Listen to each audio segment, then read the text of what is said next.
क्या बोले महाराजगंज में महाराज?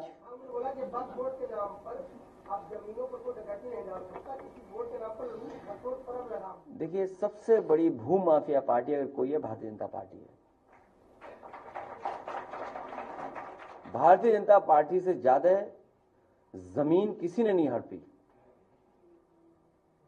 आप केवल गोरखपुर,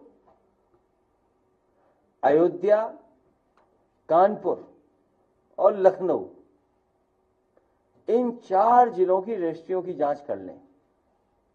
सरकारी जमीन हो, तालाब हो, विवादित हो, या अपने पुलिस के प्रभाव से या और किसी के प्रभाव से जमीन छीनी जाती, तो सबसे ज्यादा छीनी गई है। और गोरखपुर, आज एक थार पे गोली चली है किसी गांव में लेकर के, आज खबर है।